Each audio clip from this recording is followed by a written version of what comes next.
Okay, happy Sunday racing, bayang karerista. Shoutout lang tayo saglit. Happy racing dyan sa mga bossing natin sa Samson OTB. At yan sila Sir Adel, kay Boss Leo, kay Boss Egay. Pagbati galing kay Boss Ronila Pagyo.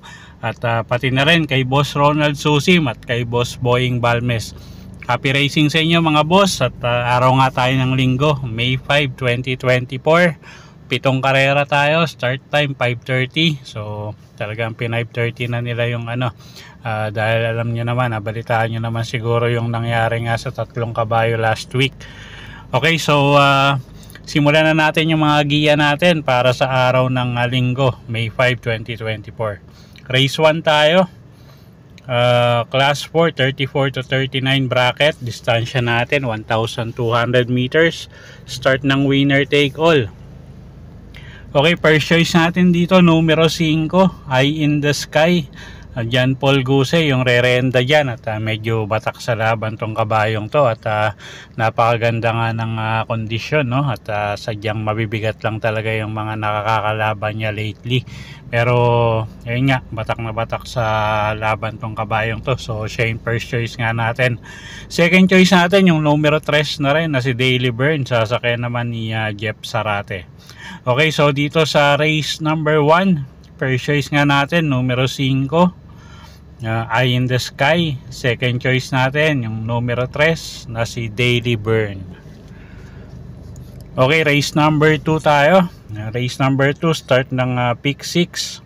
Class 5, 6 to 10 bracket, 1,200 meters ang distansya. May 7 kalahok tayo rito. Okay, first choice natin, numero 3 na rin, no, na si High Honors. O'Neal Cortez yung re-renda dyan at wala tayong nakikitang medyo matulin na pwedeng humabol sa pace niya, no? Pera na lang kung ilalaban yung numero 2 na si Captain Det. Pero tingin ko solo air ito, numero 3 nga, High Honor, so siya na rin yung pampremera nga natin dito. Second choice natin, dehado, numero 7, Destiny. JMS Torque naman yung re-renda dyan. At medyo maganda yung post position niya at gamay ng hinete ito. At siya nga yung second choice natin. Okay, so sa race number 2, first choice nga numero 3, High Honors. Second choice numero 7, Destiny. Okay, race number 3 tayo. Start ng pick 5. Class 5 placers, 1,200 meters ang distansya natin dito. Meron tayong 8 kalahok dito, no? At medyo mahirap tong karerang to. Although medyo lamang yung numero 7, pero medyo inconsistent yung mga tinatakbo nito lately. So anyway, siya na rin yung first choice nga natin, numero 7, Barayong. AM Tansyoco yung re-renda dyan. Pag maganda yung tinakbo, tingin ko malaki panalo nyan. Second choice natin dito yung numero 6 na si Tokyo Rumba. Sasakay naman ni Joel Siego at pag nauna at nai-pace nung hinete, tingin ko malaki rin panalo. So siya nga yung second choice natin dito sa race number 3. Okay, so sa race number 3, first choice nga yung numero 7 na si Barayong. Ang second choice natin yung numero 6 na si Tokyo Rumba. Okay, race number 4 tayo. Class 4, 28 to 33 bracket. Distansya 1,200 meters. Start ng peak 4. First choice natin dito, numero 6, Senyorita. Nasasakay ni John Paul Guse at medyo nag-improve na yung mga takbo nito, no? At pag nauna, tingin ko malaki panalo. At pwede rin naman isunod to. Second choice natin yung numero 2 na si Fortissimo. Ayan, Alvin Guse naman yung sasakay dyan. Gamay din ng hinete, pwedeng iuna, pwedeng isunod. At siya nga yung napipisil natin na second choice dito. At kuha tayong third choice, pang dehado, yung numero 8 na si Agaron. Sasakay ni Jeff Pakaykay. Okay, so sa race number 4, first choice nga, numero 6, Senyorita. Second choice natin yung numero 2 na si Fortissimo. Third choice natin pang dehado, kung kursonada nyo yung numero 8 Agaron. Okay, race number 5 tayo na class 4, 16 to 21 bracket, 1,200 meters ang distansya natin dito. Okay, first choice natin numero 8 Baba Boom, AR Villegas yung sasakay dyan. Medyo maganda yung numero niya, pwedeng iuna, pwedeng isunod, at siya nga yung first choice natin dito. Second choice natin yung numero 5 na si Take a Chance, Pati Dilema yung re-renda dyan. At ito kasama rin sa unahan to, no? At mostly ng mga panalo nito pag nauuna siya. So hindi natin alam kung ipipilit iuna to, medyo may mga matutulin din iba, no? So siya yung second choice natin. At kuha tayong third choice pang dehado, yung numero 6 na si Maki Boy, Alison Pabilik yung re-renta dyan kung sakasakaling magkaroon ng lutyan sa unahan. Ito yung pwedeng makinabang.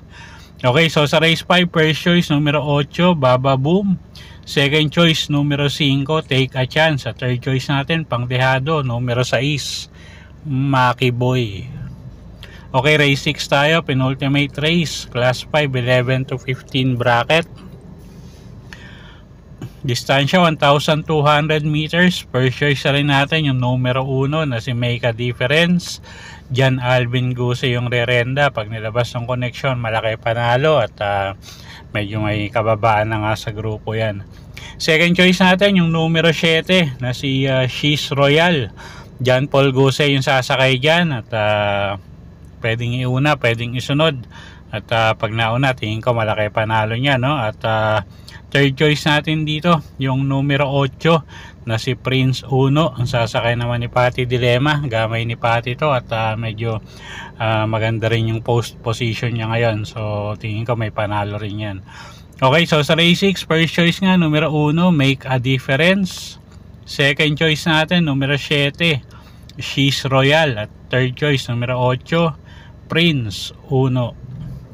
Okay, last and final race tayo, race number 7, class 4, 22 to 27 bracket, distansya 1,200 meters. First choice natin dito yung numero 1 Luke Skywalker, Mark Angelo Alvarez yung sasakay dyan. At pang nauna tingin ko malaki panalo, although nandito yung numero 5 Papa Umamaw, no? Pero tingin ko pag di niya binigay yung ini-rail dito, tingin ko malaki panalo. Second choice natin numero 7 Golden Sunrise, sasakyan naman yan ni Alison Pabilik. At third choice natin dito pang dehado numero 8 Wallop, sasakay naman ni AR Villegas. Okay, so sa race 7, first choice nga numero 1 Luke Skywalker, second choice natin numero 7 Golden Sunrise, third choice natin pang dehado numero 8 Wallop. Okay, so yun po yung mga giya natin para sa araw ng linggo, May 5, 2024. Sana po yung makatulong sa pagpili nyo ng mga tatayaang kabayo. Inuulit ko po, kayo pa rin po masusunod kung saan nyo itataya yung pinagpaguran yung pera. Good luck po at happy Sunday racing, bayang karerista.